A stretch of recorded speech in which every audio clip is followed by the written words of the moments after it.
Bill Gates, you know Bill Gates, founder of Microsoft, said that success is a lousy teacher. It seduces people into thinking that they cannot lose. See, failure is one of the best teachers in our world. You learn more from failure than you do from success. That's why Bill Gates would say success is a lousy teacher.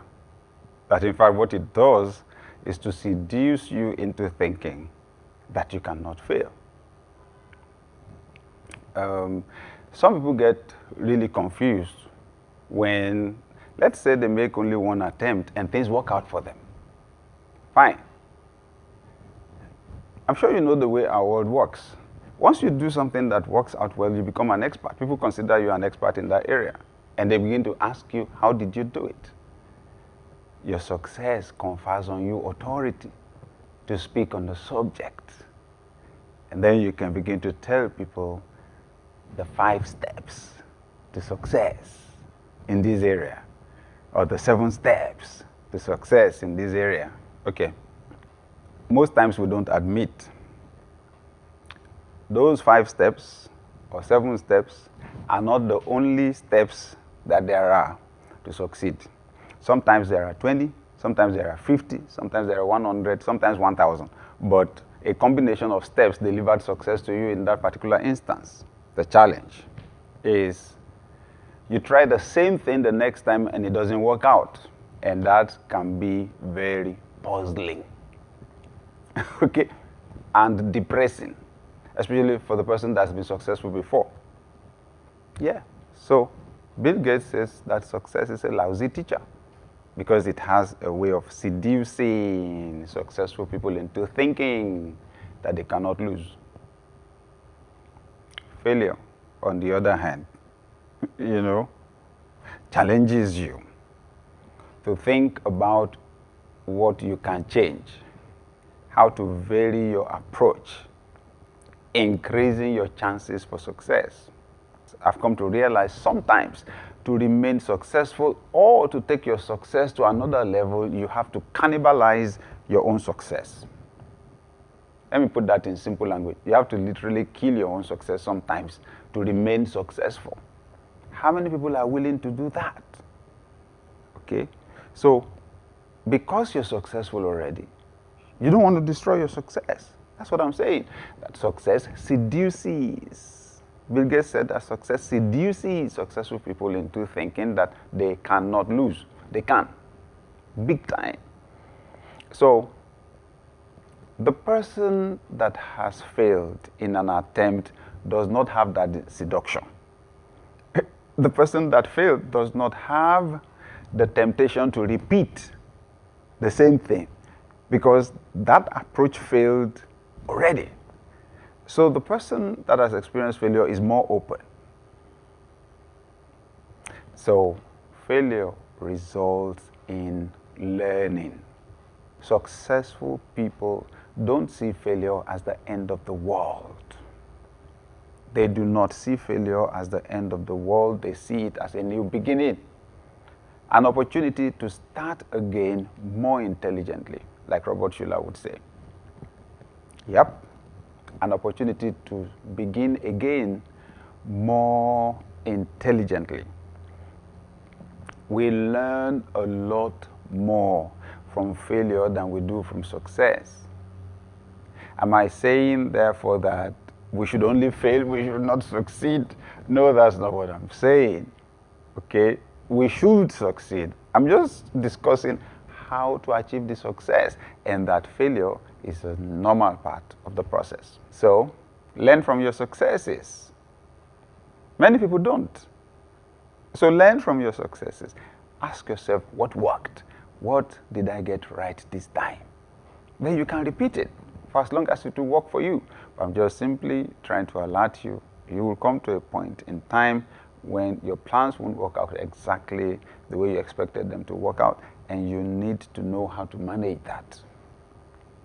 Attitude first. Failure is not fatal. Failure doesn't have to be fatal. There are some instances in which it is fatal. If you're doing extreme sports or you're playing whatever game you're playing with a weapon, yeah? But in most instances, failure need not be fatal.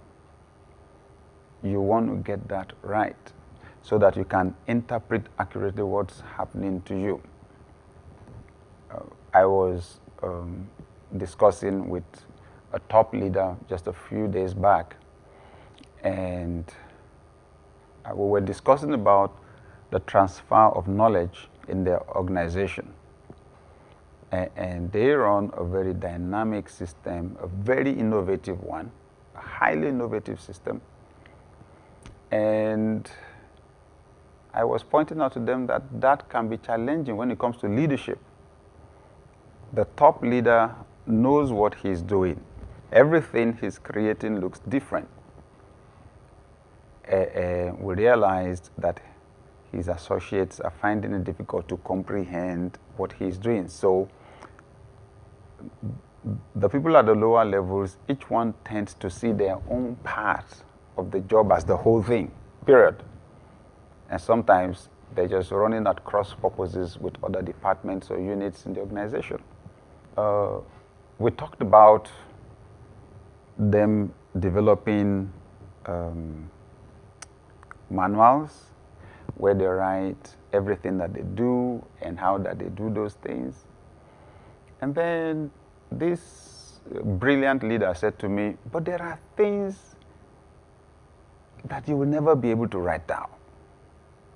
There are nuances, there are peculiarities to each situation and the people that are involved, you know, that you creatively manage as you go on. I said, I agree with you 100%. The knowledge that is transferred in an organization is described in two ways. It breaks into two kinds. The first one we call explicit knowledge. It's explicit, it's clear, it's open, it's straightforward. And I said, that's the one that you write down. Explicit knowledge. Write that down. I said, but the second one is called tacit knowledge. Tacit. You can't write it down. It depends on the scenario. It depends on the people involved, the peculiarity of the situation, and so on. So you see that leadership is both a science and an art. So the science of it is clear, straightforward. The art, you will have to paint something new each time, depending on the people you are working with. Okay? So I'm saying here that failure enhances tacit knowledge a lot. That's experience. That's knowledge they didn't teach you in the classroom. For example, you live in Africa, you read a book in your field, your technical field that is written by someone in Europe. The likelihood is, while the principles will be perfect, correct, the illustrations are likely to be from Europe. Secondly, the author, could not have factored in everything that has to do with you as a person in Africa. There are realities in Africa that the author in Europe or, say, the United States of America cannot imagine. It cannot even come into their frame of reference at all. Should I give you an example? If I read a book, as someone that grew up in Africa, I read a book, and the author says, so I went to get some water from the tap. Getting water from the tap, from my frame of reference, my experience, is different from getting water from a tap for an American. For the American, it's getting water from the tap, maybe in the kitchen or from the fridge. But for the average African, it's taking a bucket on your head, going down to the river, or going down to the only place where water is coming out of a tap on a whole street and putting the bucket on your head back to your house. Those are two different scenarios. So it's in the process of your acting out or trying to apply the principles that you read, that you gain the experience. So tomorrow, if you were to teach someone how to get water, your experience, what you would share, will be more practical, more useful to that person if the person lives in Africa like you than what was written in the book. What was written in the book has become explicit knowledge, the one you gain in the process of trying to achieve your goal. That is tacit. That is what I'm talking about. So when you realize that failure helps you to gain a lot of tacit knowledge like that, which definitely gives you a lot of advantage, then you don't see failure as a problem. You see failure as a friend. You see failure as an asset. Okay? When I was an undergraduate, I was organizing my first event ever, a seminar. Okay? It was a seminar. And the group that I was leading was a Christian group. So I organized the seminar. I had seen people organizing seminars before.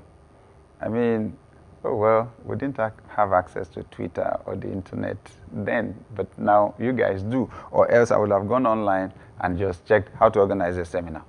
And then I'll just work with it. That's what I do these days. Anyway, whatever little knowledge I had, I tried to apply it. And I then had to fix a theme. So I decided to choose a theme that was dramatic so that it will grab people's attention. You know what the theme was? There is no God. Then I put in brackets a statement found in the Bible. The verse that I had in mind, the biblical verse I had in mind says, the fool has said in his heart, there is no God. But I caught that part to grab people's attention, arouse their curiosity, get them to come there, then I could push my argument, that God exists.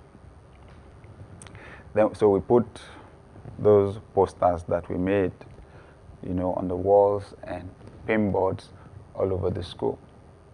To my surprise, as I moved around the campus, I saw people had been writing on the posters.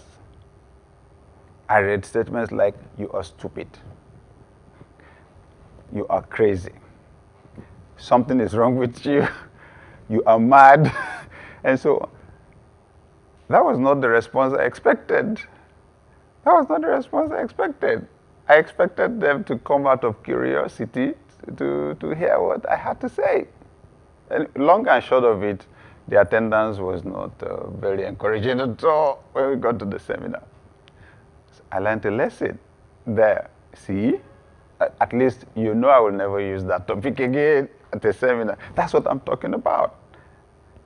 And today, I organize events attended by thousands and thousands and thousands of people.